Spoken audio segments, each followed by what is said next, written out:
Alors, cette semaine, on va lire la paracha de Béchalach. Qu'est-ce qu'il y a eu dans Béchalach? Vous avez le droit qu'à une seule réponse. Hein? Faux.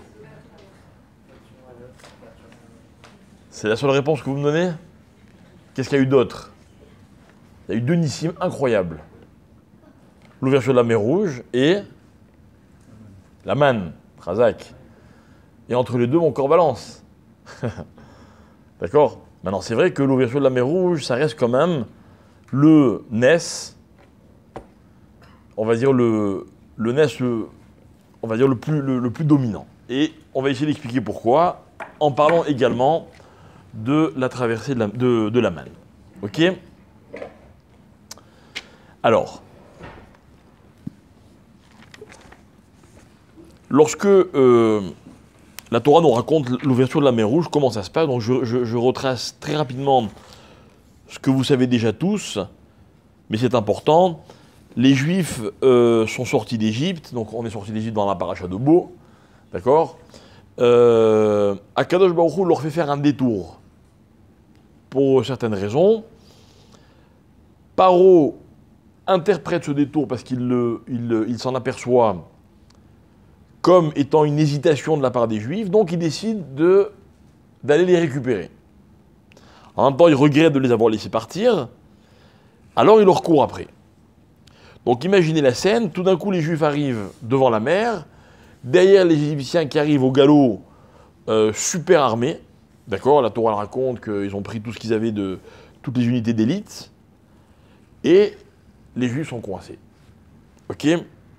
Grande angoisse, d'un côté les Égyptiens, de l'autre côté la mer. Alors, la Torah dit que les béné Israël ont commencé à paniquer. Ils ont dit, ah, il n'y avait pas assez de tombes en Égypte, c'est pour ça que vous nous avez amenés mourir dans le désert. Vous voyez, déjà, ça commence à chauffer. Alors, la Torah ne le raconte pas de façon explicite, mais apparemment, Moshe Rabbeinu se met à prier. Alors Hachem dit à Moshe, Vayomer Hachem à Moshe, Ma titzak elai, Daber el béné Israël, veisaou. Qu'est-ce que tu pries? Il faut avancer.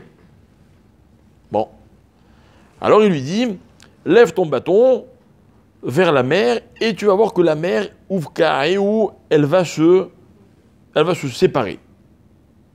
D'accord? Bon, vous connaissez la suite, c'est ce qui se passe.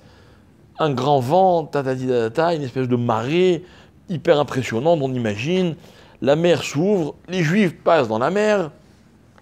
Betochayam Bayabasha, à pied sec. Ils parcourent, il y a tout un circuit dans la mer. D'accord? Il s'avère qu'en fait, c'est pas qu'ils ont traversé la mer de part en part, ils ont fait comme une espèce de demi-tour. Ok? Donc en tout cas, ils ont fui les Égyptiens, ils ont réussi à s'enfuir. Et avant que la mer ne se referme, les Égyptiens s'engouffrent eux aussi dans cette ouverture. Mais comme on le sait, la mer va se refermer sur eux. Le temps que le dernier Juif traverse la mer Rouge, elle se referme et ils vont donc tous se noyer. Ok? Quand les béné Israël arrivent de l'autre côté, alors la Torah elle dit Az Yashir Moshe Ouvnei Israël et Ashira Azot Lachem, etc., etc. Donc ils vont ils vont entonner un chant, Shira. Et cette Shira-là, qu'on appelle Shira Tayam, elle est d'une profondeur absolument incroyable. Elle est tellement importante que on va la réciter tous les jours dans la prière. Tous les jours? Ouais. Il n'y a pas une exception? Non? Sûr? Dernier mot? Pendant les jeunes, non, on l'a laissé passer. Sauf un jeune, Tisha B'Av. Tisha B'Av, il y en a qui le disent aussi, il y en a d'autres qui remplacent la Moshe. Bon, peu importe, on l'a dit tous les jours, Tisha B'Av, c'est hors jeu. Ok? Alors, Cette shira-là, ce Hayashir Moshe, en fait, c'est un chant que les Juifs vont entonner, ils ne l'ont pas préparé. Ils ne l'ont pas préparé, d'accord? Et pourtant, ils le disent tous ensemble, à l'unisson.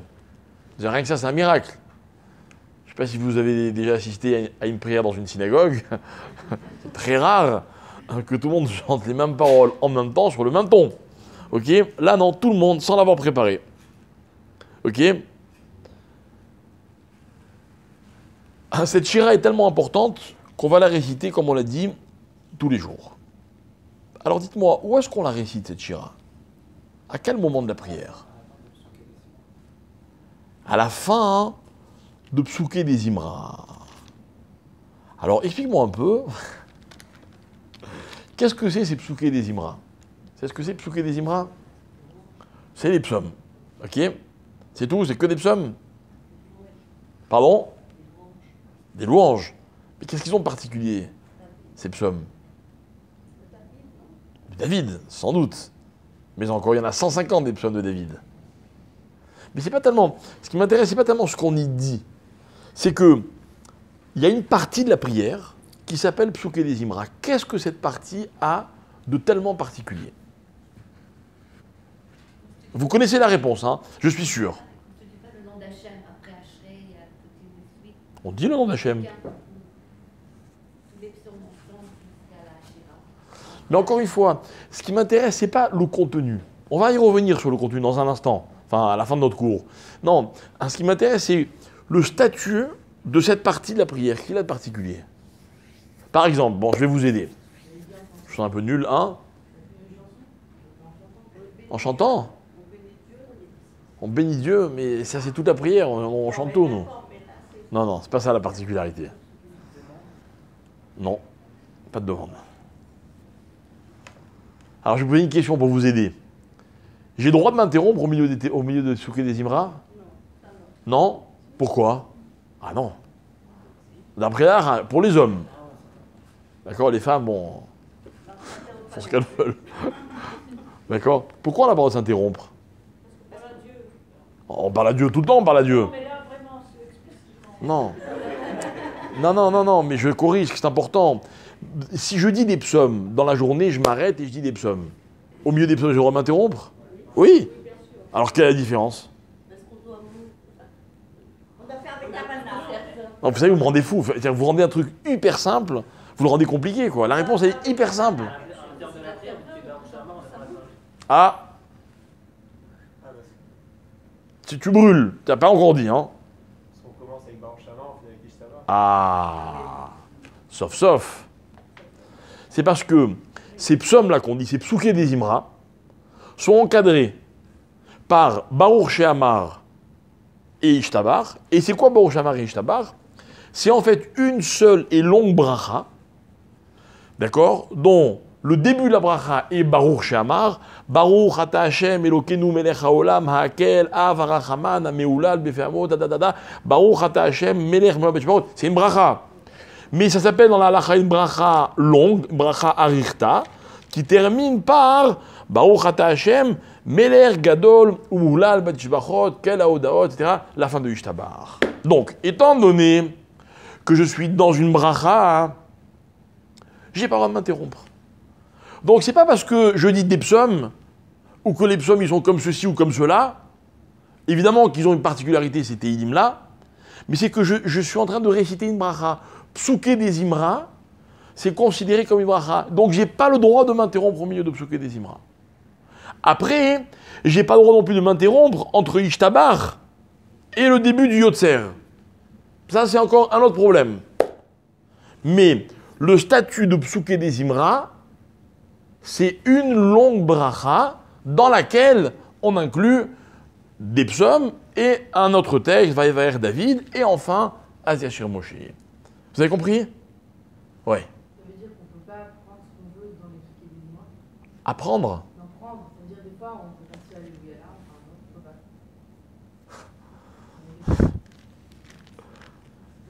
pas. Non, on ne peut pas prendre ce qu'on veut. Il y a une autre question. Si on est pressé et qu'on n'a pas le temps de tout le dire, qu'est-ce qu'on doit dire? Voilà, il faut bien le dire. D'accord? Ça, c'est une question. Mais prendre ce que je veux, ça n'existe pas chez nous. Hein. On n'est pas en démocratie ici. Hein. D'accord? Maintenant. Bref, je ne vais pas rentrer dans la lachote. Je veux qu'on comprenne une idée que je veux absolument exprimer. Ok? Donc, les psuké des Imra, c'est une longue bracha dans laquelle on insère un certain nombre de textes. D'ailleurs, le premier, Yehi Chevod Hashem Leolam, Mizmor Letoda, etc., c'est pas dans la suite des psaumes de 145 à 150. Donc, ils vont de Hachré jusqu'à la fin. Bref, donc il y a plusieurs textes. D'accord? Maintenant, vous savez que par exemple, voilà, il m'est venu une idée pour illustrer ce que je veux dire.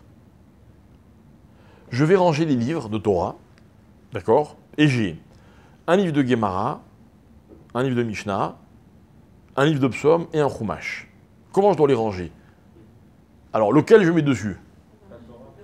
Le Chumash. Ensuite, les Psaumes.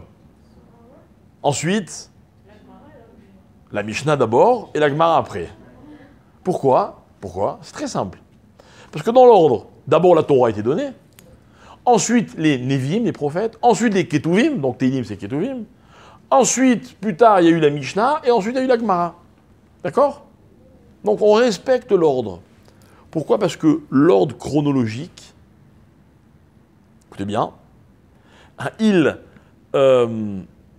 donne une importance différente aux choses. La Torah, c'est plus chachouv que les Nevi'im. Les Nevi'im, c'est plus chachouv que les Ketuvim.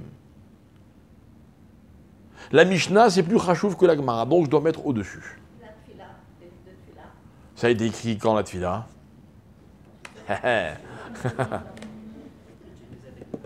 Ça a été écrit avant la Mishnah. Anshe Knesset Agdola. D'accord? Vous avez votre réponse. Ok? Très bien.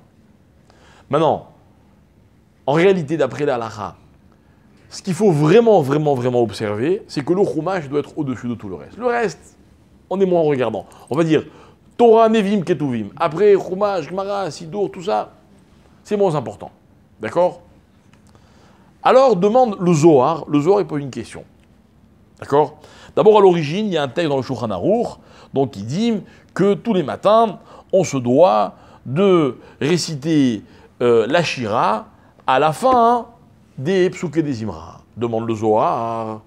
Le Zohar, il ne pose pas la question. Il pose pas la question sur le Shulchan Aruch. Parce que le Shulchan Aruch, il est bien après le Zohar. Le Zohar, il a été écrit quand? À l'époque de Rabbi Yochai. Yochai, c'est quand? C'est la Mishnah. D'accord? La Tefila, elle a été écrite, on a dit, avant la Mishnah. Alors, demande le Zohar sur la Tefila. Hein. Pourquoi on a institué de dire tous les psaumes de Psuké des Imra, et à la fin, hein, Shiratayam. À la fin, on dit la Shira. La Shira, elle est où? Dans Torah, Nevim ou Ketuvim? Dans Torah. Et les psaumes, ils sont écrits dans quoi? Dans Ketuvim. Demande le Zohar, pourquoi on dit d'abord Ketuvim et après on dit Torah? C'est pas logique. C'est le Zohar qui pose la question, c'est pas n'importe qui. Hein. C'est une vraie question. D'accord? Répond le Zohar, je vous le fais court. Ok, il dit non, en fait, c'est parce que on veut. Écoutez bien, la réponse, je vais vous la donner en araméen.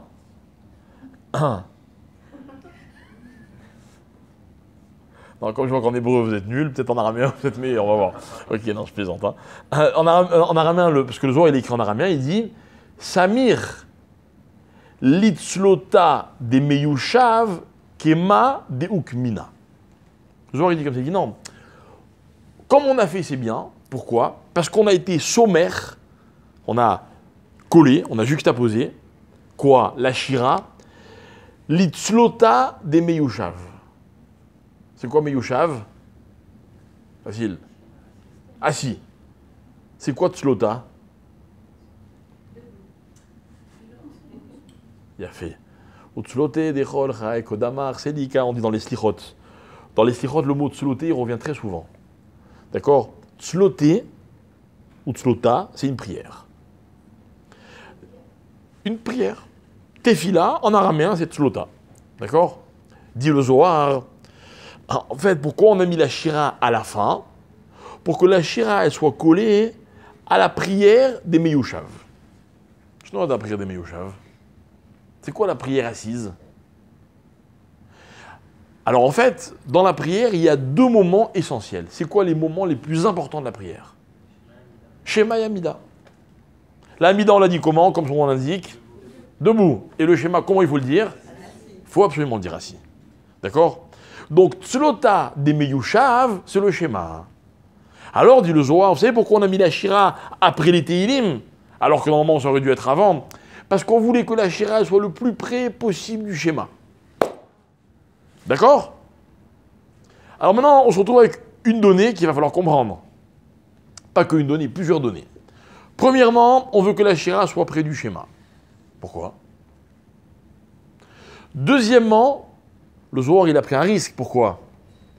Parce qu'il a nommé le schéma prière, tefila, assise. J'ai une question. Le schéma, c'est une tefila? Non. Une tefila, c'est une tefila. Je demande quelque chose à Hachem. Le schéma, c'est pas une tefila. Le schéma, c'est un texte de la Torah qu'il est une mitzvah midéoraïta, imposée par la Torah, de réciter 2 fois par jour. Beshor becha, uvkumecha. Quand je me couche et quand je me lève. Mais c'est pas, ça n'a pas un digne de tefila. Ah, maintenant, vous allez me dire, mais on chipote. Non, on chipote pas du tout. Écoutez bien. Pourquoi j'insiste? Parce que la Gemara, elle raconte une histoire. J'ai pas le texte sous les yeux. La Gemara dans Shabbat, page 11, Daf Yud Aleph. Ah oui. Là-bas, la Gemara, elle dit comme ça. Elle dit... la Gemara dit comme ça. Chaverim shayu oskim batora. Quelqu'un, imaginez des amis, une bande, enfin, quand on dit Chaverim dans la Gemara, c'est des Chachamim, hein, c'est pas des Chaverim qui font un poker. Ok? Chaverim shayu oskim batora, ils étaient en train d'étudier la Torah. Et puis est arrivée l'heure de la tfila. Alors maintenant, on a un problème. Qu'est-ce qu'on fait? On arrête d'étudier pour faire la tefila? Qu'est-ce qui est plus important? Ah, vous n'avez pas de problème, mais la Gemara a un problème.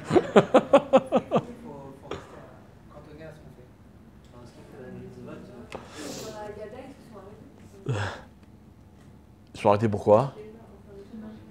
Schéma, c'est une prière. Alors doucement. Alors la Gemara demande Chaverim shayu oskim batora. La Gemara elle dit, écoutez bien, mafsikim likriyat shema ve'en mafsikim litfila. Pour le schéma, il faut s'arrêter. Pour la tefila, on ne s'arrête pas. Attention, pour ne pas qu'il y ait d'ambiguïté, Amar Rabbi Yochanan, Lo shanu ela kegon Rabbi Shimon bar Yochai vechaverav, shetoratan ou manutan. La Gemara dit non, cette réponse elle est valable pour quelqu'un comme Rabbi Shimon bar Yochai ou ses amis, pas ceux qui jouent au poker, ses amis de son niveau à lui. D'accord? Pourquoi? Parce que eux, Toratan ou Manutan. C'est quoi Toratan ou Manutan? Leur vie, c'est la Torah. Leur vie, c'est la Torah. Aval kegon anu, dit la Gemara. Mais les gens comme nous, c'est Rabbi Yochanan qui parle, hein. Mafsiki l'ikrat shema, velit tefila. Nous, on a l'obligation de s'arrêter pour le schéma et pour la tefila. C'est la Torah qui nous dit qu'on doit prier. Ok, quand arrive le moment de prier, ben on ferme le livre de Torah et on va faire la tefila. Donc, qu'est-ce qu'on apprend de là? Que pour certains, mais pas pour nous, hein, c'est pas la halacha, mais pour des gens comme Rabbi Shimon bar Yochai, on s'arrête pour le schéma, on arrête d'étudier pour le schéma, mais on n'arrête pas d'étudier pour la tefila. Donc qu'est-ce qu'on voit de là? On voit que le schéma, c'est pas une tefila, c'est un autre statut, c'est un autre niveau. Puisqu'il ne s'arrête pas pour la tefila, mais pour le schéma, oui. Donc c'est pas le même statut. La Mida, c'est tefila. Ça, c'est sûr. Donc, schéma, c'est pas tefila, c'est autre chose, c'est schéma. D'accord? Donc, revient notre question sur le Zohar. Qu'est-ce qu'il avait dit le Zohar? Il avait dit qu'on dit la Shira après les psaumes pour qu'elle soit collée à la tefila qu'on dit assis. La tefila qu'on dit assis, on l'a dit, c'est le schéma, mais c'est pas une tefila. Pourquoi on parle de tefila? Vous avez compris? Voilà un certain nombre de notions qu'il va falloir que l'on éclaire. Ah oui, un autre petit détail intéressant, le Rambam, il dit comme ça, il dit non, en vérité, d'après le Rambam, la question du Zohar, elle ne se pose pas. Ou plutôt, à cause de la question du Zohar, le Rambam, il dit, vous savez quoi? On ne dit pas la Shira dans les psuké des Imra. Vous savez ce qu'il dit le Rambam? Le Rambam, il est possèque. On ne fait pas comme dit le Rambam. Mais lui, il est possèque. La halakha, il tranche la halakha, qu'on dit la Shira tous les matins après Ishtabar. Vous suivez? Nous, on dit la Shira et après on dit Ishtabar. Lui, il dit non, on fait Ishtabar. On termine psuké des Imra et après on dit la Shira Tayam. Donc du coup, il n'y a plus de question du Zohar. Et le Rambam, qu'est-ce qu'il dit? Il dit on gagne encore autre chose. C'est quoi? C'est qu'on est encore plus près du schéma. D'accord? Voilà, donc tout ça, c'est des éléments qu'on va essayer de comprendre. On va essayer de leur donner un sens. D'accord? Bien. Alors, il y a un pasouk dans la paracha de Shemot qui dit la chose suivante. Donc on est dans la fameuse histoire où Moshe Rabbeinu parle avec Akadosh Baruch Hu à travers le buisson ardent, vous vous rappelez. Et là-bas, Akadosh Baruch Hu lui dit, voilà, il faut que tu ailles faire sortir les bénis Israël d'Égypte. Et il explique pourquoi. Alors il dit comme ça. Qui a nourri chez l'artira, car moi je t'envoie. Beotsi acha. Alors, je t'envoie à quoi? C'est quoi la mission dont Hachem charge Moshe Rabbeinu? Beotsi acha et am mimitzraim. Lorsque tu feras sortir le peuple d'Égypte, ta'avdun et Elokim al ha'ar azé. Traduis avec moi. Ta'avdun et Elokim, vous servirez le Dieu à la Harazé sur cette montagne. C'est quoi cette montagne de laquelle on parle? Har Sinaï. Qu'est-ce qui s'est passé sur le Har Sinaï? On a reçu la Torah. D'accord, écoutez bien. Je n'ai pas dit Hachem il a donné la Torah parce que ça c'est son boulot à lui. Le nôtre, c'est que nous on a été Mekabel la Torah au Har Sinaï. Donc, écoutez bien, je reprends. Donc, sur le Har Sinaï, vous servirez Elohim lorsque vous sortirez d'Égypte. De là, apprennent les Chachamim que toute la raison pour laquelle Hachem nous a fait sortir d'Égypte, c'était pour que l'on reçoive la Torah. Voilà, la raison d'être de tout ça, c'est Kabbalat Torah. Ça, c'est simple. Mais dans ce passouk, il y a un autre petit problème intéressant. Ce problème nous est posé quand on lit la première Mishnah de Avot. Vous la connaissez? Tout le monde la connaît. D'accord? La première Mishnah d'Avot, qu'est-ce qu'elle dit? Elle dit Moshe Kibel Torah mi Sinaï. Moshe a reçu la Torah au Sinaï, il l'a transmise à Yehoshua, qu'il l'a transmise au prophète, qu'il l'a transmise Et à la fin, on me dit, et les Anshe Knesset Agdola, ah oui, pardon, excusez-moi, c'est pas la première, c'est la deuxième Mishnah. Shimon HaTzadik, Aya Misheyare Knesset Agdola. Donc on vient me parler d'Knesset Agdola, et maintenant on me parle de Shimon HaTzadik. Vous savez qui c'est Shimon HaTzadik? Vous savez qui c'est Shimon HaTzadik? Shimon HaTzadik. C'est le premier homme dans la Torah chez Baal Pé, la Torah orale, au nom duquel on donne un enseignement. Écoutez bien ce que je vous explique. Jusqu'à Shimon HaTzadik, on n'a jamais dit Ravantel a dit ceci ou Ravantel a dit cela. Non, il y avait la Torah, il y avait les Nevi'im. Bon, les Nevi'im, ils ne faisaient que répercuter ce qu'ils percevaient d'Hachem. Après, au bout de toute cette pyramide, il y a Anshe Knesset Agdola, mais ils parlent en groupe. Deuxième Mishnah, Shimon HaTzadik, ou Aya Omer. C'est la première fois dans l'histoire qu'on donne un enseignement au nom d'un rave. Bref, en passant, c'est une idée qui est absolument fabuleuse, mais en tout cas, voilà qui c'est Shimon HaTzadik, entre autres. Et il a dit quoi, Shimon HaTzadik? Vous savez ce qu'il a dit? Vous savez ce qu'il a dit. Tout le monde connaît. Allez. Ah, merci. Tu le dis presque bien. Shimazaï qui dit... Hein? Ah, tu dis encore mieux, hein? D'accord. Alors je vais le lire comme c'est marqué dans la Mishnah. Al-Shlosha Devarim Aolam Omed. Le monde repose sur 3. Bravo. D'un côté, la Mishnah, elle dit Devarim, mais d'un côté, elle dit Omed. Omed, ça veut dire il tient. Devarim, c'est des choses.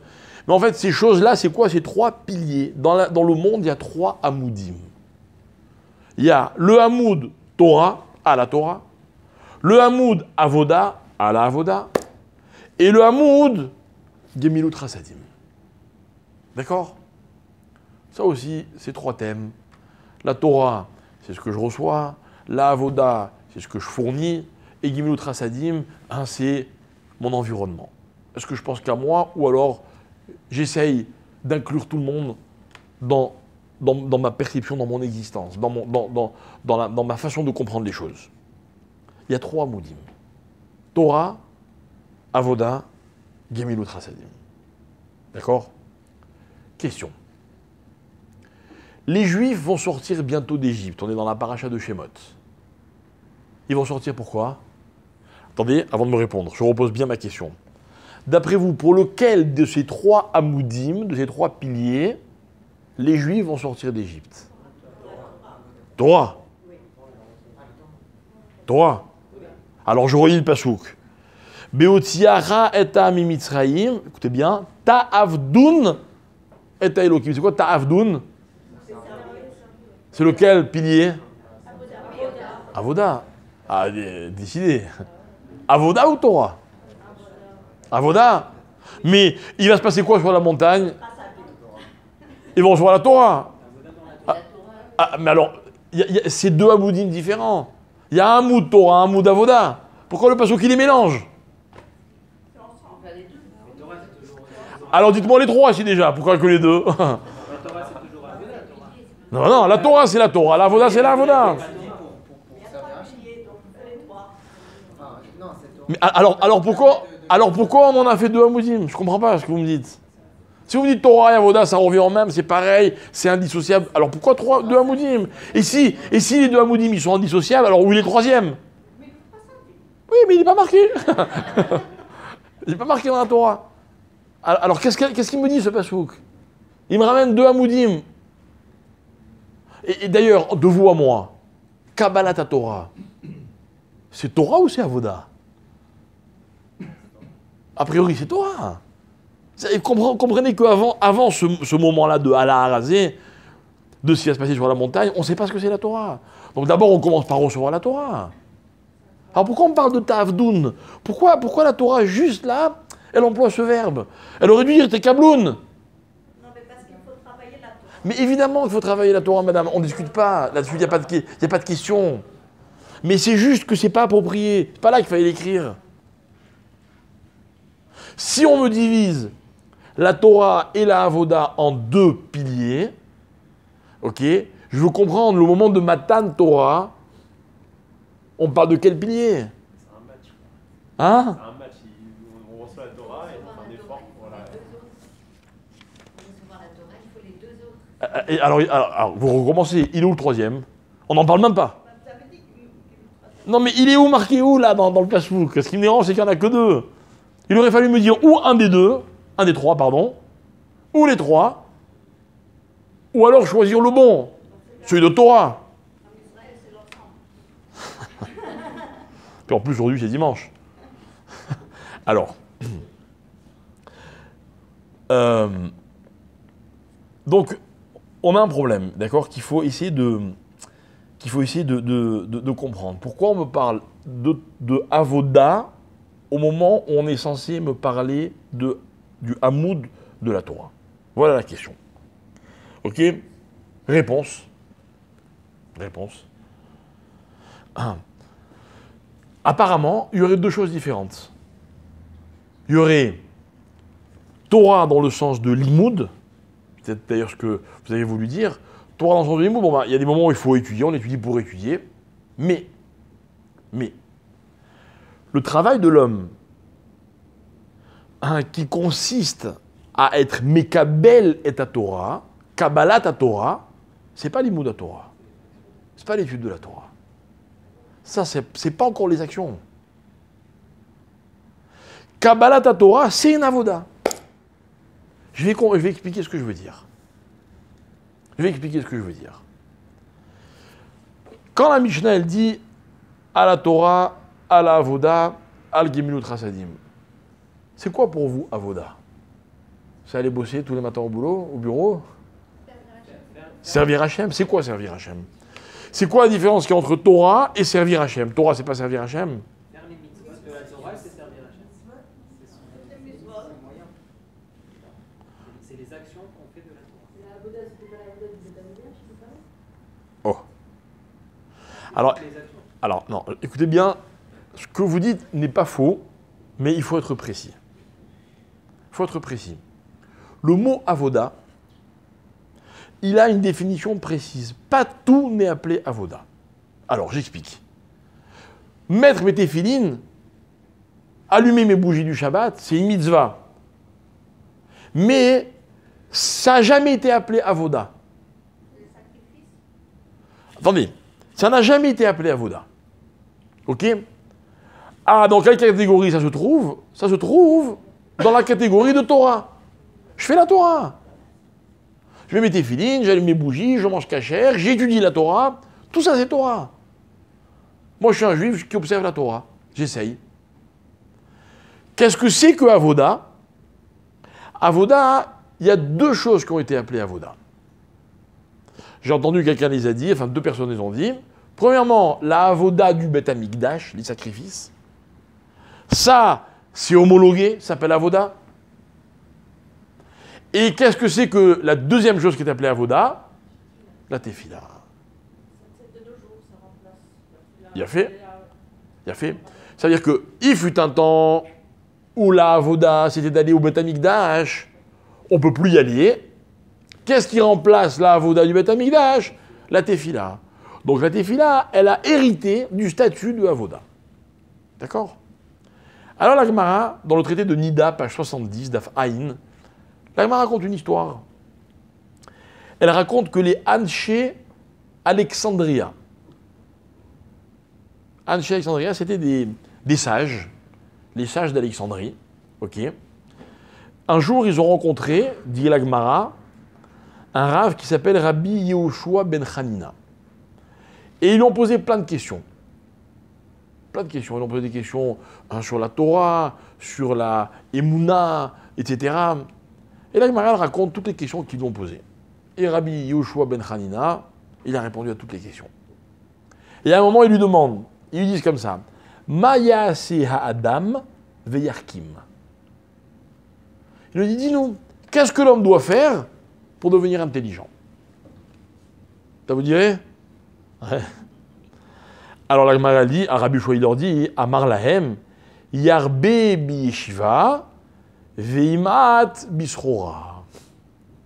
Il faut qu'il fasse beaucoup de yeshiva, qu'il étudie beaucoup la Torah, et qu'il diminue le commerce, d'accord, les préoccupations matérielles. D'accord? Vous remarquerez que souvent les hommes d'affaires, surtout ceux qui sont performants, se considèrent très intelligents. C'est vrai. Mais s'ils étudiaient la Torah, alors, ils ne se laissent pas faire. Amrou, ils lui disent, ah bon? Et pourtant, Arbe Asuken, Vélo Ilem. On connaît plein de gens qui ont essayé, ça n'a pas marché. Ils ont étudié la Torah, bon, ils ne sont pas devenus forcément des grands chachamim, des intelligents. Alors, qu'est-ce qu'il leur répond? Et là, Yevakshu chachamim mimi she'achorma shelo. Rabbi Yehoshua dit, c'est vrai. Il ne faut pas seulement étudier la Torah. Il faut demander la miséricorde de celui qui distribue la chorma. Et là, Rabbi Yehoshua, il leur donne un enseignement. Il leur dit, il faut non seulement étudier la Torah, mais il faut aussi prier pour devenir chacham. Celui qui fait qu'étudier, pas sûr que ça marche. Celui qui fait que prier, c'est pas sûr que ça marche. On n'a pas dit non, on a dit pas sûr. Celui qui étudie et qui prie, ça va marcher. Pourquoi? Parce que celui-là, il fera à la Torah et à la Avoda. Et donc, qu'est-ce qu'il leur dit? Il leur explique comme ça que l'étude et la prière, c'est quoi? Quelqu'un, il étudie tous les jours de sa vie, il étudie la Torah. Mais il va chez Hachem, il lui demande. Il lui demande quoi? Mettez-vous dans la peau de celui qui veut écouter le conseil de Rabbi Yoshua ben Hanina. Il étudie tous les jours, donc il fait sa part, et il va voir Hachem. D'après vous, il lui demande quoi, Hachem? Il lui demande quoi, Hachem? C'est... Ah, non, mais il veut la chorba, mais comment il formule sa demande? Moi, j'avais un rave, mon Rosh Yeshiva, avec qui j'étudiais. J'ai eu l'incroyable mérite d'étudier avec lui tous les jours pendant 4 ans. Alors, quand je vous explique pourquoi je vous dis l'incroyable mérite, parce que imaginez un géant avec une fourmi. D'accord? Il avait 75 ans de Torah. Moi, je commençais à balbutier. Et on étudiait tous les jours en Chavruta. D'accord? Et une des choses qui m'a impressionné, j'espère, à vie, Bézard Hachem, c'est que quand on avait bien compris la Gemara ou ce qu'on avait étudié, il finissait sa journée, il était content. Mais content, vraiment, si vous le voyez, il était paisible, serein, souriant. Et quand on ne comprenait pas, enfin, quand il ne comprenait pas, parce que moi j'avais toujours compris, quand il ne comprenait pas, il était détruit. Il était mal, de mauvaise humeur. Et je me rappelle, toujours il disait, aïe, qu'est-ce que ce serait bien si on pouvait comprendre. Ayatov imaïnou evenim. Et il disait, Hachem, c'est tout ce que je te demande. Aide-moi à comprendre. Aide-moi à comprendre. Je peux vous dire une chose, il était vraiment chacham. Il était vraiment intelligent. Vraiment, c'est le genre de rabbin avec qui vous pouvez parler de tout. De tout. Et le Rav, mon maître, le Rav Shapira, notre Rav, il dit comme ça, il dit en fait, la prière de celui qui étudie, c'est quoi? Oui, mais encore. La prière de celui qui étudie, voilà comment lui il la résume, il dit en fait, il va demander à Hachem le mérite d'être vraiment Mekabel la Torah. Parce que la Torah, elle est là. Vous voyez, ces livres, ils sont là. Vous les connaissez par cœur? Vous les avez compris parfaitement? En fait, quoi? Si ce n'est pas le cas, c'est-à-dire qu'il nous reste tant à recevoir. Ça veut dire, c'est ce que j'ai dit tout à l'heure, c'est pas tout que la Hachem il nous donne la Torah. C'est un premier niveau, mais le second, l'ultime niveau, c'est quoi? C'est que nous, on soit en mesure d'être Mekabel la Torah, de recevoir la Torah que Hachem nous donne.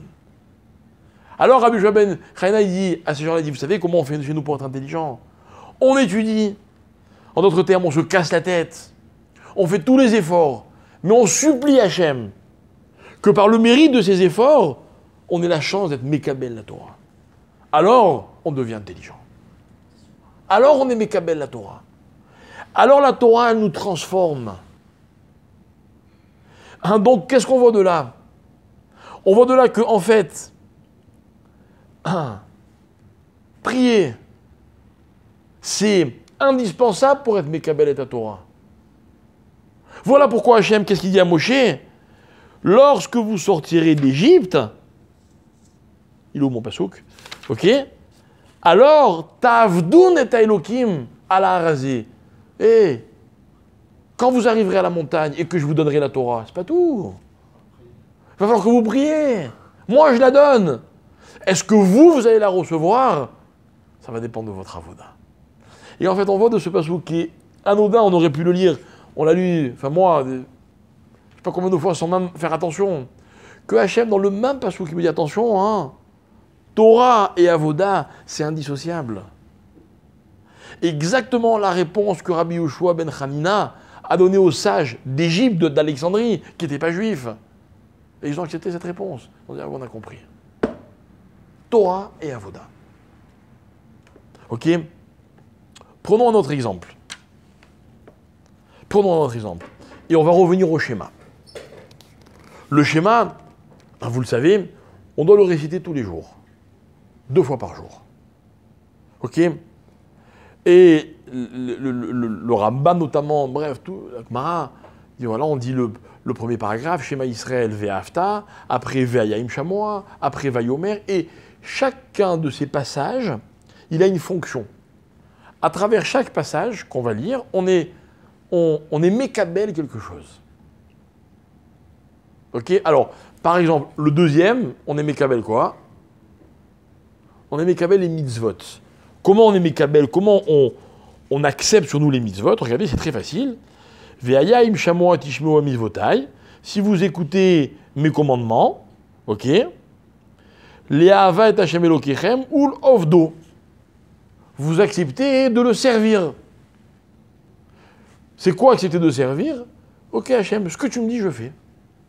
Donc je reçois les mitzvot sur moi. Le premier paragraphe, c'est notre histoire. Dans le premier paragraphe, il y a 3 choses. Écoutez bien. Premièrement, il y a Shema Israël, Hashem Elokeinu, Hashem Echad. Ça veut dire quoi? Qu'est-ce qu'on dit? À quoi on pense quand on dit Hashem et notre Dieu, Hashem il est un? À quoi on pense? On est Mekabel, Ol Malchut Shamaim. C'est-à-dire, on accepte ce qu'est Hashem. J'accepte, je prends sur moi. Hashem, il est Elokeinu et il est Echad. Ok, allez-y, approfondissez. Il y en a à peu près pour toute une vie. D'accord? Ensuite, on continue. On dit Ve'afta. Ah, on me demande d'aimer Hashem. Mais pas n'importe comment. On me dit attention, hein. Bechol levavecha, ufron nafshecha, ufron meodecha. Je traduis de tout ton cœur, de toute ton âme et de tous tes moyens. Alors les Khamim, ils expliquent, en un mot, qu'est-ce qu'il me demande Hashem? Quoi tout? Comment Hashem, il me demande de l'aimer? En un mot, il me demande de l'aimer comme moi. Comme si c'était moi. Moi, la vérité, je vais vous dire, hein, il n'y en a qu'un seul que j'aime de tout mon cœur, de toute mon âme et de tous mes moyens, c'est moi. C'est vrai, tout ce que je gagne, c'est pour moi. Tout ce que j'aime, tout ce que mon cœur contient, c'est pour moi. Ben, c'est la vérité. L'homme, il est d'abord tourné vers lui-même. Bon, après, dans la vie, il fait des rencontres magnifiques, et puis il se met à aimer les autres et tout. Mais bon, moi, je les connais, hein, les couples. Hein. Je les connais, moi, je les vois 6 mois, 1 an, 2 ans, 3 ans. Hein. Ok? Après, ça devient compliqué. Ou alors, au contraire, c'est là que ça prend sa maturité. Mais c'est un travail. À l'origine, ce passouk-là, il s'adresse aussi à un petit enfant. L'enfant, il connaît que lui. Il s'adresse à celui qui n'a jamais aimé personne. Ça existe. Il s'adresse à celui qui ne sait pas aimer. Non, mitzvah ve'afta. Donc, d'abord, on me parle de l'existence d'Hachem. Ensuite, on me dit, attention, aime-le à la perfection. C'est quoi, aime-le à la perfection? Aimer Hachem comme moi, ça veut dire que quoi? Que, écoutez bien, l'équation. De la même manière que moi, je ne peux pas vivre sans moi, hein. Sans Hachem non plus, je ne peux pas vivre. Il n'y a que comme ça qu'on aime dans la vie, vous savez? Que comme ça qu'on aime. Vous savez pourquoi j'adore mes parents? Parce que sans eux, j'aurais pas pu exister. Mais attention, dans la vie, il y a des chidushim. Un jour, les parents, ils aiment leurs enfants. Pourquoi ils les aiment tant? Parce qu'ils réalisent que sans leurs enfants, ils ne seraient jamais ce qu'ils sont. Et c'est valable pour tous les gens qu'on aime vraiment. D'accord? Et donc, a fortiori, c'est valable pour Hachem. Donc, existence d'Hachem, mon existence par rapport à Hachem. Et enfin, la troisième chose, c'est quoi? C'est la plus belle. Ok, enfin la plus belle, non, pas la plus belle, mais c'est-à-dire combien intéressante. Deuxième pasouk. Ve'ayu adevarim ha'ele asher anochi metzavecha hayom alevavecha. Traduisons. Et ces choses-là, donc ces mitzvot, ces enseignements, ok, que je t'enseigne, asher anochi metzavecha, hayom, c'est quoi hayom? Aujourd'hui, tous les jours, doivent être sur ton cœur. Mais c'est pas hayom qu'on me les a appris, moi. Qu'est-ce qu'il dit Rashi sur le mot hayom?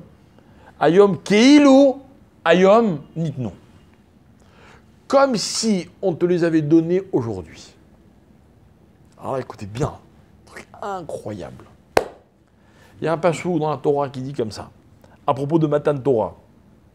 Le passou qui dit Rak ishamer lecha, ou shmor nafshecha meod, pen tishkar et adevarim aele ta ta ta ta ta ta ta. Le passou qui dit attention, hein, garde-toi bien, garde ton âme, meod, fais très attention, de peur que tu oublies ce que tes yeux ont vu au Sinaï.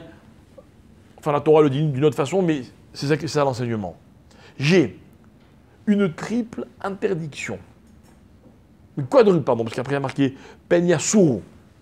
Une quadruple interdiction d'oublier, une des mises en garde, pour ne pas oublier ce qui s'est passé quand j'ai reçu la Torah. Alors, les Khamim demandent, ah bon, et comment on fait pour ne pas oublier? Comment on fait pour ne pas oublier? Réponse des Khamim, on dit le schéma. Et quand tous les jours, en disant le schéma, on dit Asher Anochim Etzavecha Ayom, c'est quoi Ayom? C'est qu'en disant le schéma, je dois me dire, ah, maintenant, tu sais où je suis là? Je suis exactement comme quand j'étais au mont Sinaï et qu'Akadosh Baruch Hu m'a donné la Torah. Alors là, j'accomplis ce pasouk-là. Ok? J'accomplis ce pasouk-là. Ça veut dire que dans le... Vous avez compris? Ce jour-là, le jour de Matan Torah. Donc ça veut dire que quoi? Selon cette explication, dans le schéma, qu'est-ce que je dis? Je dis, je vais essayer d'aimer Hachem, ok? Et je vais essayer de garder ce qu'il m'a ordonné, comme si j'étais au moment de Matan Torah. Donc en fait, qu'est-ce que je fais? Je récite un verset dans lequel je me resitue par rapport à Matan Torah. Alors, écoutez bien. Comme on a démontré, notamment par la preuve de Rabbi Yoshua ben Hanina, hein, comme on l'a démontré par la preuve du verset qui dit « Quand vous sortirez d'Égypte, vous servirez Hachem hein, sur cette montagne-là hein, », qu'on ne peut pas recevoir la Torah, vraiment, si on ne supplie pas Hachem de nous aider à la recevoir. N'est-ce pas? Vous étiez d'accord avec moi tout à l'heure. Hein? Donc dans le schéma, quand je dis Hachem, Asher Anochim Etzavecha Ayom, de façon implicite, qu'est-ce que je demande à Hachem? Regarde, moi je peux t'aimer. Je vais tout faire pour t'aimer. Je vais tout faire pour réaliser que tu es Elokeinu et que tu es Echad. Pour ça, j'ai besoin que tu m'aides. Comment? À faire comme si c'était maintenant que j'étais en train d'être Mekabel la Torah. Alors, disent les Rachamim, et voilà ce que nous enseignait le Zohar tout à l'heure. En disant ce mot Ayom, le schéma, il devient une prière. Quelle prière? Celle dans laquelle je dis, je suis prêt à recevoir, mais je ne peux que si tu m'aides. Et donc en fait, le simple fait de dire, je suis Mekabel, Ol Malchut Shamaim, je prends sur moi le joug d'Hachem, en le disant, de façon implicite, je dis à Hachem, mais tu sais tout seul, je ne peux pas, il va falloir que tu m'aides. Donc le fait qu'un juif récite le schéma et qu'il accepte sur lui de recevoir tout ce qu'on a expliqué, ça implique qu'il a besoin d'être aidé par Hachem. Et en le disant, dit le Zohar, ça s'appelle qu'on récite une prière. Voilà pourquoi le schéma, c'est le ta des Meyushav. Voilà pourquoi le schéma, il s'appelle aussi Avoda. Voilà pourquoi Rabbi Shimon Bar Yochai, quand il disait le schéma, il n'avait pas besoin de continuer sur la tefila. Vous vous rendez compte? Vous et moi, en tout cas moi, je sais que c'est pas possible. J'en suis pas là. Seul, la Gemara dit, seul Rabbi Shimon Bar Yochai Verav, eux ils avaient ce niveau-là. Rabbi Yochanan, pour nous c'est plus que le sommet de la plus grande montagne du monde. Rabbi Yochanan lui dit, moi, nous, on n'en est pas capable. Mais ça veut dire que quoi? Qu'en fait, dans le schéma, même si ce n'est pas écrit explicitement, il y a une prière dans laquelle on demande à Hachem, aide-nous à atteindre ce niveau qui s'appelle Ekabel et Torah. En demandant aide-nous à Hachem, qu'est-ce qu'on fait? On est au Ved Hachem. Donc finalement, la Torah, c'est et Amouda Torah et Amouda Avoda. L'un sans l'autre, c'est pas possible. D'accord? Donc on a résolu un problème. On a expliqué que le schéma, hein, il est Tefila. Maintenant, ce qui nous reste à comprendre, c'est pourquoi hein, Shiratayam doit être collé au schéma. Quel rapport? D'accord? Bon, ok, ça c'est une autre question de halakha. Ouais, c'est une halakha. C'est une halakha. À cause de Oufshor Bechaouf Koumira, c'est une... En tout cas, la halakha, c'est qu'on doit le dire ainsi, le schéma. Ok? Alors, maintenant, revenons au contenu de la Shira. Ok? Maintenant, pour expliquer le contenu de la Shira, je fais une petite introduction en citant un enseignement du Ramban. Nachmanide. Ok? Le Ramban se penche sur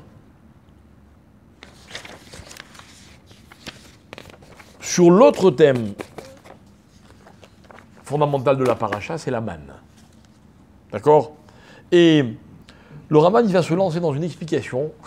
Écoutez, c'est incroyable. C'est surréaliste. En se demandant, avec quoi la manne était créée? D'où vient la manne? Oui, merci. Si j'avais demandé directement d'où vient la manne, on m'aurait dit du ciel, on aurait pu rentrer à la maison. Mais j'ai demandé avec quoi la manne est créée. Non. La Torah dit ça ressemblait à la rosée, mais c'est pas la rosée. La rosée, c'est de l'eau. Les éléments, il y avait l'eau, l'oxygène, l'air, et c'était les quatre. Attendez, soyons plus concrets. Là-haut, quoi, il y avait un chef cuisinier qui préparait la manne. Non, mais Mehmet, vous savez faire à manger, n'est-ce pas? Ça se transformait en goût qu'on voulait. La personne, Non, attendez, vous savez quoi? N'allons pas trop vite. Vous comprenez que si le Ramban pose la question, hein, voilà, merci. Il y a une vraie question derrière. À la limite, je comprends même pas la question du Ramban. C'est un peu ce que vous me dites. Vous me dites, bah oui, il y avait des éléments, genre, qu'est-ce qu'il a le Ramban?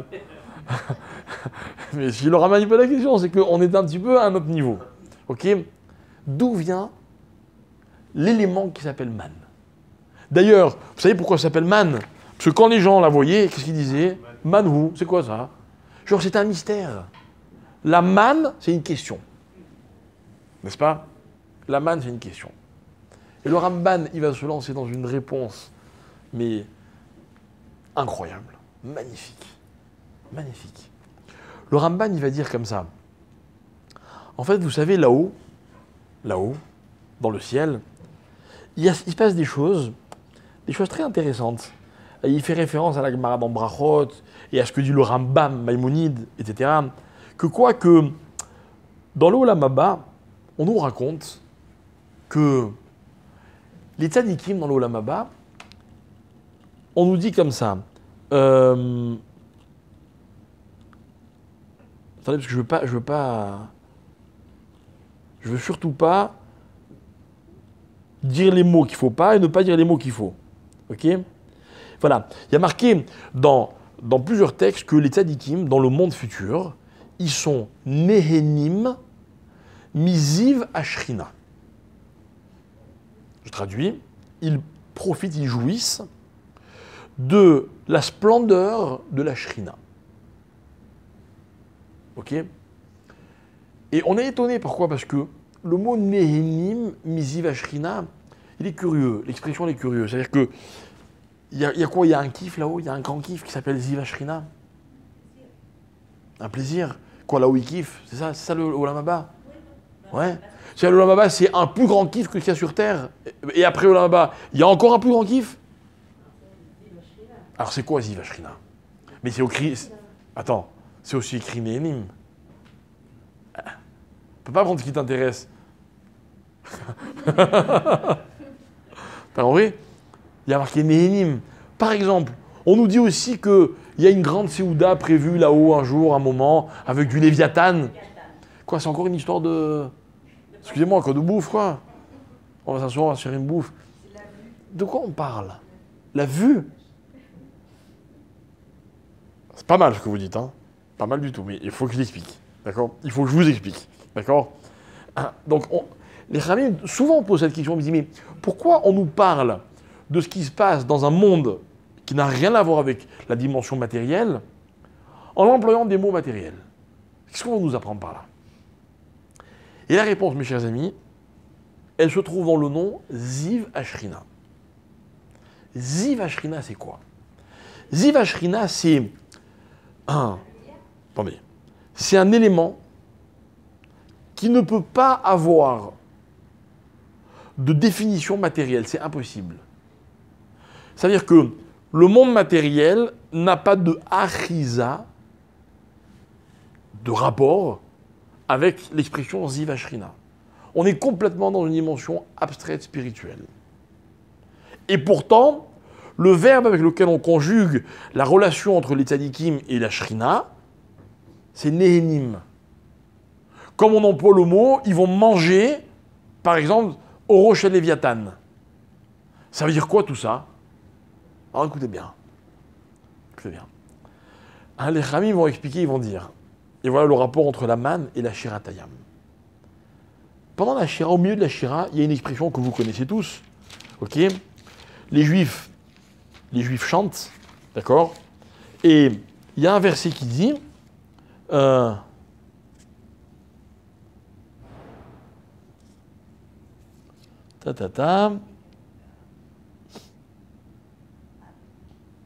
toujours comme ça. Hein. Voilà, au début en fait.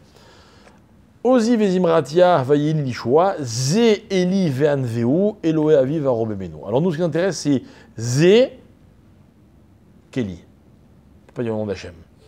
C'est-à-dire quoi? Ze keli. Alors, je vais voir dans la Shiratayam, d'accord? Rashi, ze keli, birvodo nigla alehem. Il leur est apparu dans son kavod, littéralement, Ve'ayu mar'im oto be'etzba. Et il le montrait du doigt. Ra'ata shifra alayam mashelo ra'u anevim, dit Rashi. Et même la shifra, c'est quoi la shifra? Il y avait des servantes dans le peuple juif? Il n'y a pas de servantes. C'est un clin d'œil. C'est même la personne la plus simple, la plus éloignée de tout, a pu voir ce que le plus grand prophète n'a jamais pu voir. Ils ont vu quoi? C'est visible. C'est visible. Et Kéli, c'est visible. Ziv Ashrina, c'est visible. Ah ouais, il y a eu un miracle. Il s'est passé quelque chose d'incroyable. C'est qu'à un moment, écoutez bien, les particules non matérielles de la Shrina sont devenues matériellement perceptibles. Voilà, je viens de dire une phrase qui ne veut strictement rien dire. Mais c'est la seule que je peux exprimer pour expliquer ce que je veux dire. Et ce qui me fait rire, c'est que vous avez tous compris. Voilà ce que c'est Zekeli Van Veo. Ah, voilà mes chers amis, le miracle de la traversée de la mer Rouge, c'est celui-là. C'est parce que c'est le jour où ça s'est passé. Mais on le lit tous les matins aussi. Mais ça s'est passé le 7e jour de Pessah. D'accord? 7 jours après la création, la sortie d'Égypte. Ça, c'est l'histoire. Maintenant, écoutez bien. Revenons à ce que nous expliquions. Ok? Ziv Ashrina, il y a un moment où ça a pris une forme qui était visible. Kiryat Yam-Souf. Écoutez bien. Le Raman, il continue, il dit, et il y a un moment où c'est devenu quelque chose de comestible. Pendant la traversée du désert. Et voilà comment l'un, il explique l'autre. On n'a pas beaucoup avancé, hein, parce on ne peut pas dire qu'on a compris. Mais on capte les éléments que la Torah elle vient nous apprendre. Écoutez bien. La Gemara dit comme ça. Vous connaissez tous. Traité de Sota, Daf Bet, page 2. La Gemara dit Caché Zivugo Shel Adam, Ke Kriyat Yam-Souf. Le Mazal, c'est aussi difficile à trouver que d'ouvrir la mer Rouge. Hein? On peut se noyer. La Gemara dit, traité de Psachim, Daf Kuf Yutre, page 118. Kashim Mezonotav Shel Adam qui Kriyat Yam-Souf. La parnassa, c'est dur comme Kriyat Yam-Souf. Il y a des gens, les pauvres. Ils galèrent de côté. Ça existe plein, il y en a plein. Vous savez quelle est la question qu'on se pose? La question qu'on se pose, c'est pas comment se fait qu'il y en a qui arrivent et qu'il y en a qui n'arrivent pas. Écoutez, la question que notre maître, le Rav Shapira, demande, question magnifique, il dit, mais une seconde, Kriyat Yam-Souf, c'est pour les juifs ou pour les goïms? C'est que pour les juifs. Quand les goïms ont essayé de s'engouffrer, connaissez la suite.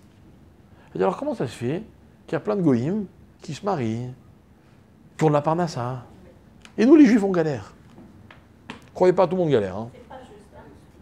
C'est pas que c'est pas juste ça, c'est une question que j'oserais pas poser, mais en tout cas, c'est pas logique. Pas logique.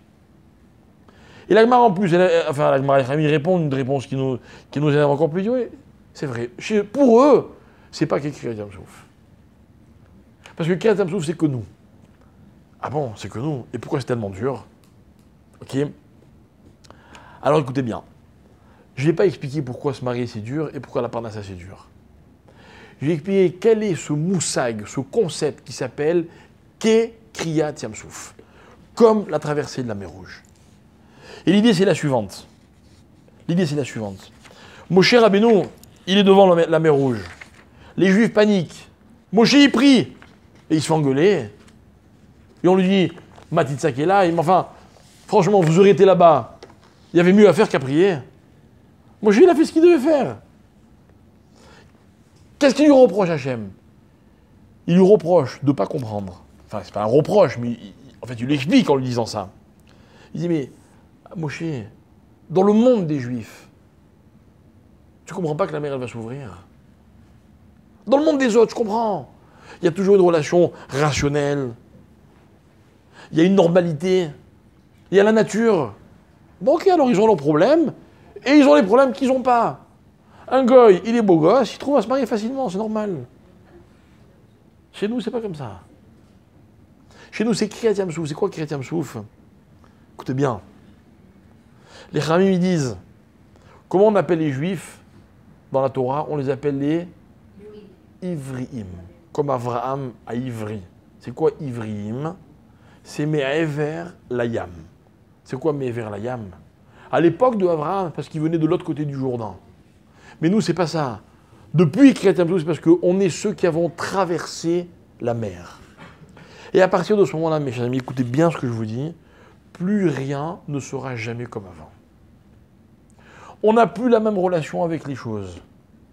Tout d'un coup, écoutez bien, se marier devient très compliqué. Mais possible. Mais possible. Si Dieu a ouvert la mer et que les lieux sont passés, il ne peut pas vous trouver un petit mari ou une petite femme. Bien sûr qu'il peut. C'est ça qu'il faut se dire. Il faut se dire, Hachem, ce fameux miracle, tu peux pas m'envoyer? Parce que moi, je vais vous dire quelque chose. Vous savez pourquoi les gens ne se marient pas? Vous savez pourquoi? Moi, je vais vous dire, madame. Pas du tout. Il y en a plein des conjoints.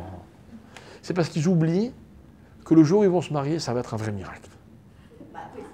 Ah non, pas ça, oui, madame. Parce que moi, je les connais, je les pratique. Hein. J'en pratique plus que vous. Hein.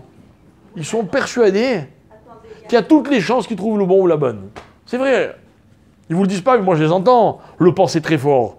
Avec le look que j'ai. Intelligent comme moi. Gentil comme moi. Mais enfin, ils vont courir, ils vont se précipiter au portillon. Ils oublient que c'est un miracle. Alors, il faut qu'on leur explique quoi? Que chez nous, les Juifs, ça marche. Que quand on se rappelle qu'on est ce qu'on est, parce qu'un jour, il y a eu ce fameux miracle incroyable qui s'appelle Kriyat Yam-Souf. Et que c'est lui, ce miracle qui va tout changer, qui va donner à tout le reste sa vraie dimension. Ok? Alors maintenant, écoutez. Maintenant, écoutez bien.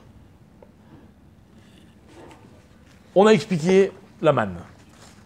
Ah oui. Pour bien comprendre, maintenant on comprend bien ce que c'est cette idée de Zekeli Van Veo. C'est quoi Zekeli Van Veo? En fait, c'est le phénomène de l'impossible. Même ce qui était rouhani, c'est devenu perceptible. Hein? Mes chers amis, c'est comme ça qu'on se marie dans la vie. C'est ce que c'est une femme ou un mari? Hein? C'est quelque chose qui est complètement spirituel et par miracle, ça devient matériel. Et je peux l'épouser. Mais celui qui voit du matériel en se disant « je vais essayer de le rendre spirituel », c'est celui qui attend que la mer soit d'abord ouverte pour ensuite se refermer. Mais c'est pas comme ça que ça marche. La mer, elle est d'abord fermée, après elle s'ouvre. Parnassa, c'est la même chose. Parnassa, les gens, parce qu'ils bossent, ils croient qu'ils vont gagner leur vie. Non. La parnassa, elle a une fonction. C'est quand je la comprends qu'elle qu'elle prend sa dimension. Et donc, celui qui comprend ce que c'est la Parnassa, je vais vous dire quelque chose, il n'est pas riche. Il n'est pas riche. Mais il n'a jamais problème de Parnassa. Il y a marqué nulle part qu'on devient riche. Il y a marqué qu'on n'a pas de problème de Parnassa. Pas de problème. Moi, je peux vous dire quelque chose, moi je suis rabbin. Hein. Et j'ai jamais rien fait, Baruch Hashem, qu'Hachem m'aide jusqu'à 120 ans, dans ma vie pour gagner de l'argent. Jamais. Pourtant, c'est pas que j'ai pas eu d'opportunité, je suis pas plus bête que les autres. Jamais. Et pourtant, dans ma vie, comme tout le monde, il y a eu des moments où il y a des moments où j'ai vraiment besoin. Il y a toujours une solution. Imprévisible, mais elle existe. Ze Keli Vanveo. La manne. Les particules de Rouchaniout qui deviennent quelque chose de matériel. D'accord? Maintenant. On a donc compris ce que c'est le moment de la mer Rouge, l'ouverture de la mer Rouge. On a compris ce que c'était que la manne. Maintenant, il ne faut pas qu'on oublie. Cette chose-là, ce que je viens de vous expliquer, il faut s'en rappeler tous les jours. Alors, les Chachamim vont instituer qu'on le dise tous les jours dans la prière. Mais à quel moment? À quel moment? Près du schéma. Le schéma, c'est un moment dans lequel on constate qui est Hachem, et on le constate tellement fort que ça devient une prière.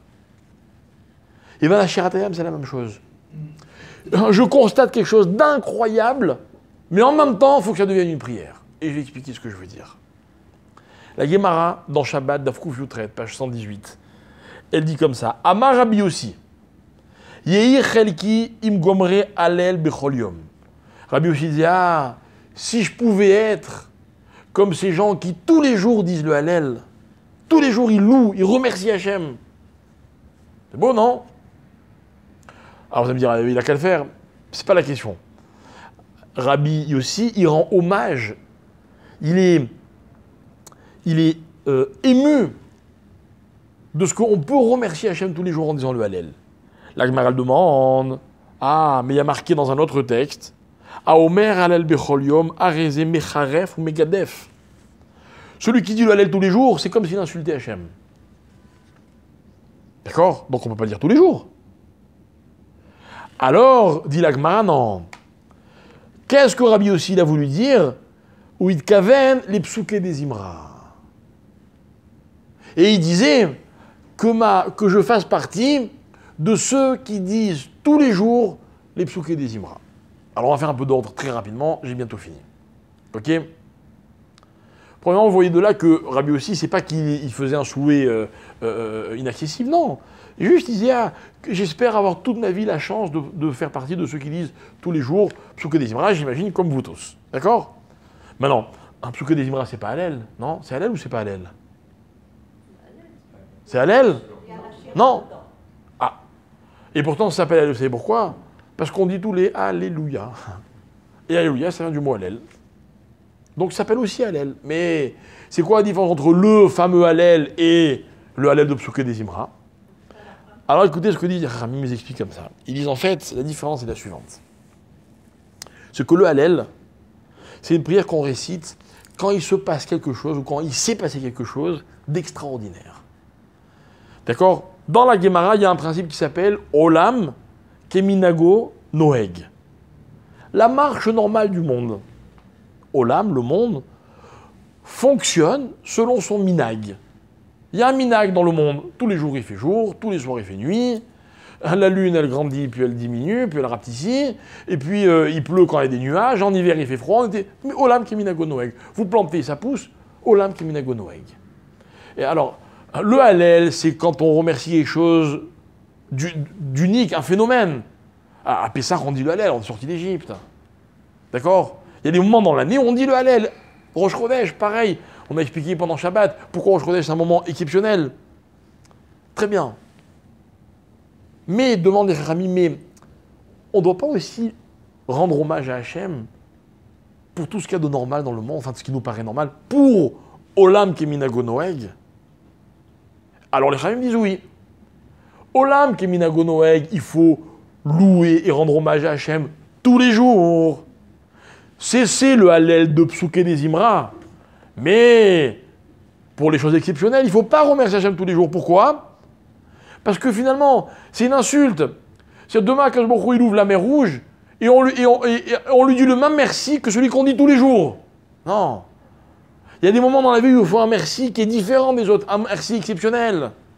Un mari doit dire à sa femme tous les jours qu'il l'aime, mais le jour de son anniversaire, il doit trouver un moyen de le dire différemment. Mais enfin, des fleurs, madame, c'est tout. Bref. D'accord? Vous comprenez l'exemple. L'exemple, vous l'avez compris. J'espère que vous avez compris le reste. Ok? Alors, écoutez bien. Écoutez bien, et là, j'aborde ma conclusion et j'ai terminé. Le psuké des Imra, c'est le Hallel de Olam Keminago Noeg. Et dedans, je ne sais pas si vous avez déjà pris le temps de lire, c'est magnifique, magnifique. Magnifique, je ne sais pas, je prends au hasard, je mets le doigt n'importe où, hein. Tac, Akadosh Baruch Hu, il permet aux aveugles de voir, aux bossus de se redresser, il veille sur l'orphelin et sur les orphelins et sur la veuve, et après on le remercie, pourquoi? Pour le froid, le chaud, la neige, Esh ou Barad, Shelek, Vekitor, Rouar, et Harim v'chol Gevaot, Etzperi v'chol Arazim, Achaya v'chol Ea, tout ce que le monde contient. Tout ce que le monde contient, toute la nature. Olam Keminago Noeg. Jusque-là, c'est clair. Viennent les Chachamim et ils se demandent, la Shiratayam, c'est quoi? C'est quelque chose d'exceptionnel, comme le Hallel, ou c'est quelque chose de commun, Olam Keminago Noeg? D'après vous, si c'est vous qui aviez dû choisir, vous auriez dit quoi?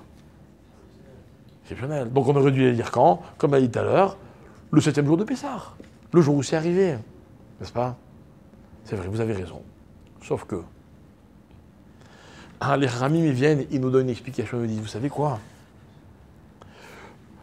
L'événement, il a été exceptionnel.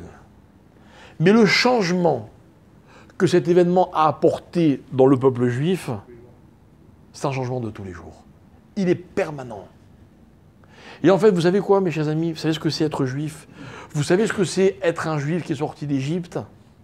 C'est être un juif qui tous les jours se dit « Parce que Hachem a ouvert la mer, je suis différent de tous les autres peuples. Parce que moi, il m'a montré à quel point la nature elle était à son service. Je continue, je vais plus loin. Parce que les particules, qui auraient dû être invisibles parce qu'elles étaient spirituelles, sont devenues visibles par un miracle que je ne m'explique pas. Eh bien, moi, juif, je suis différent de tout le reste du monde. Et ces choses-là, mes amis, il ne fallait pas que ce soit une récitation qu'on récite un jour dans l'année parce que c'est un événement exceptionnel. Non. Ce chant-là, cet événement, il nous a changé dans notre quotidien. Alors les Ramim, qu'est-ce qu'ils disent? On va l'insérer dans le Hallel qu'on dit tous les jours. Et quand Rabbi aussi disait Chelki, que je fasse partie de ceux qui disent tous les jours, il pensait non seulement à tous les Alléluia, mais également à la Shiratayam. La chance qu'on a de pouvoir tous les jours réaliser que cette traversée de la mer Rouge, mes chers amis, elle nous a complètement changé. Alors maintenant, écoutez bien comment l'enchaînement il est clair et comment on termine notre shiur. Ça fait partie de Psuké des Imra. Pourquoi ça n'a pas été dit au début alors que c'est Torah et l'autre c'est Ketuvim? Parce qu'on voulait le rapprocher le plus possible du schéma. Et pourquoi on voulait le rapprocher le plus du schéma? Parce que le schéma c'est la même chose. Le schéma c'est quoi? C'est l'objectif. On arrive sur Kabbalat Torah. Kabbalat Torah c'est quoi? On reçoit. Hachem il donne, moi je suis là, je prends. On jette des cadeaux, j'entends les mains, je dis reçois. Non, non, non. La Kabbalat Torah elle est possible que s'il y a une avoda. N'est-ce pas? Si de ma part il y a un effort, il y a une démarche qui vient de moi, alors ce que Hachem me donne, je peux le recevoir. Et bien la Shiratayam, c'est exactement la même chose. La Shiratayam, c'est l'un des plus beaux cadeaux que Hachem a fait au peuple juif. Mais si les Juifs, tous les jours, ne font pas un effort pour être à la hauteur, pour être Mekabel, ce cadeau qu'il leur a fait, eh bien ils peuvent dire tous les jours de leur vie, Zé, Eli, Ve'anveu, et ils ne voient rien du tout. Mais celui qui transforme le Hallel, la Shira, en une avoda, comme le schéma qu'on transforme en une prière parce qu'on dit le mot Hayom, lui aussi, il veut tous les jours revivre le miracle de la mer Rouge. Alors celui-là, il devient capable tous les jours de sa vie de dire Zé Eli Ve'anveu. Je le vois Hachem. Alors celui-là, ben évidemment, il va se marier. Il va voir la parnassa. Pourquoi? Parce qu'il va voir cette spiritualité dans sa vie matérielle. Mais mes amis, ce que je vous dis, on aurait pu ne pas le voir. On aurait pu ne pas le comprendre.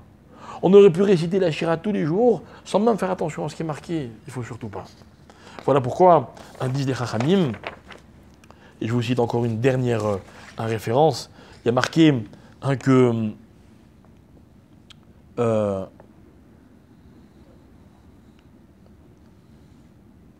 y a marqué dans le Zohar que tout celui qui dit tous les jours la Shira Karaouy, et c'est quoi Karaouy? Quoi convenablement? Besimcha.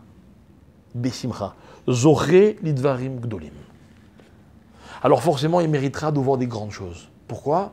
Parce que c'est ça la Shira.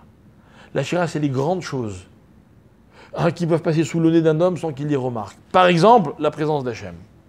Par exemple, la parnassa, la manne. Mais on ne les voit pas, ça a l'air normal. Mais celui qui dit la Shira Besimcha, alors il méritera de les percevoir véritablement. Et c'est ça l'idée. Et maintenant on comprend, on a résolu tous nos problèmes. Qu'est-ce que c'est la Shira? Pourquoi dans Psuké des Imra? Pourquoi à côté du schéma? Vous voyez mes chers amis, Hachem nous fait des cadeaux, et nous reste juste à bosser pour être capable de recevoir complètement les cadeaux qu'Hachem nous fait. Shavuot Tov.